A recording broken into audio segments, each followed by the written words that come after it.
नमस्कार दोस्तों, आज हम फिर से लेके हैं बहुत ही टॉप 10 प्लस यानी 10 से भी ज़्यादा क्वेश्चन है।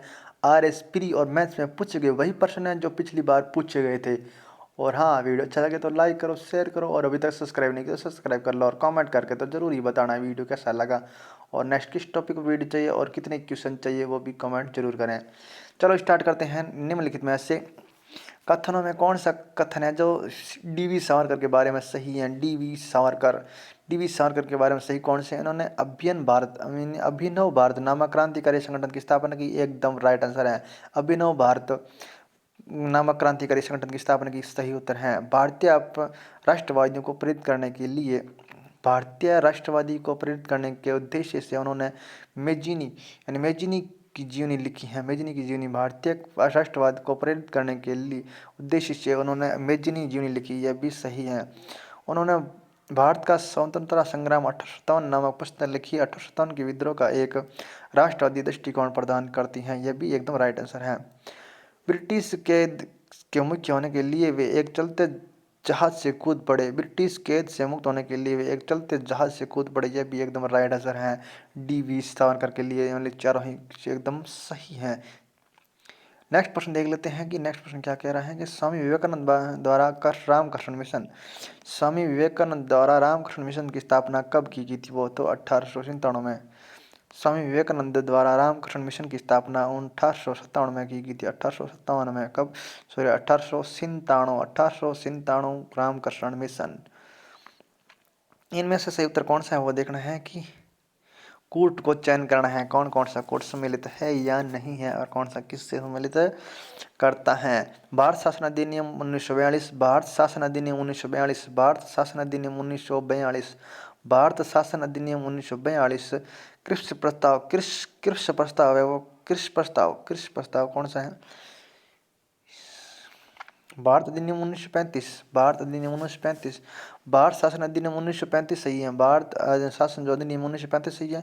और कृषि प्रस्ताव है जो 1942, कृषि प्रस्ताव है जो 1942 है। और अगस्त प्रस्ताव है 1940, अगस्त प्रस्ताव 1940 में। वेवल योजना 1945, वेवल योजना 1945 है, वेवल योजना 1945 है, यानी इसका ये है और इसका ये है। और अगस्त प्रस्ताव 1940 है और वेवल 1935 एकदम राइट आंसर है। चलो नेक्स्ट प्रश्न देख लेते हैं। नेक्स्ट प्रश्न क्या कह रहे हैं? नेक्स्ट प्रश्न कह रहे हैं इसमें 19 के बारे में असत्य कौन कौन सा है? असत्य कौन कौन सा यह देखना है। भारत सरकार अधिनियम 1919 में लागू हुआ। यह अधिनियम मौर्य मिंटो सुधार अधिनियम के द्वारा के नाम से भी जाना जाता है, या फिर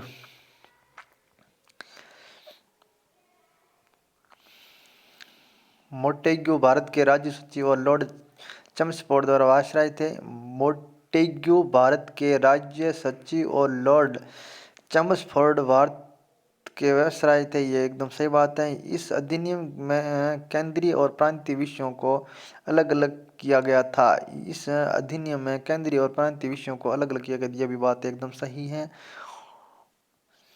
ये भी बात एकदम सही है। और इसमें जो दो है, जैसे भारत सरकार अधिनियम 1919 में 1921 में लागू हुआ, ये भी बात एकदम करेक्ट है। 1919 और 1921 में लागू हुआ। यह अधिनियम मोर्टेबिनो सुधार अधिनियम, ये इसका गलत है, दो में इसका गलत है। बाकी भारत सरकार अधिनियम 1919 में लागू हुआ था। और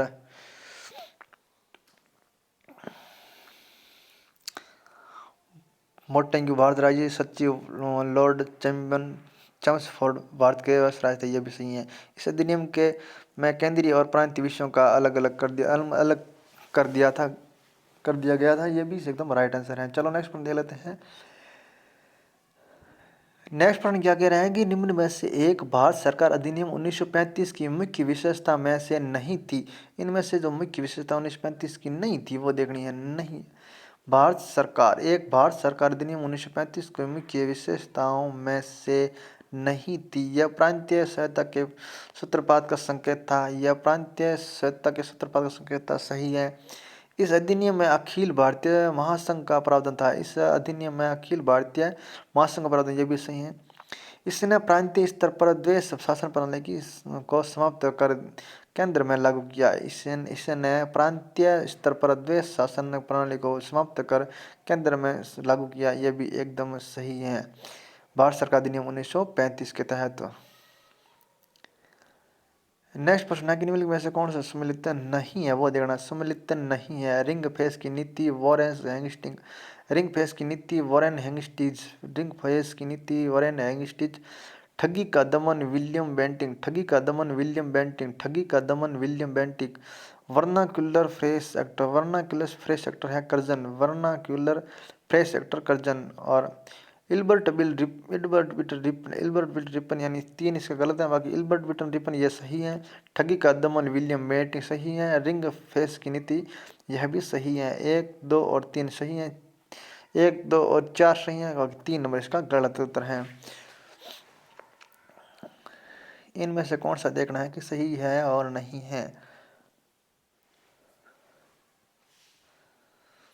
19वीं सदी के सामाजिक धार्मिक आंदोलन के कारण भारत का आधुनिकीकरण हुआ।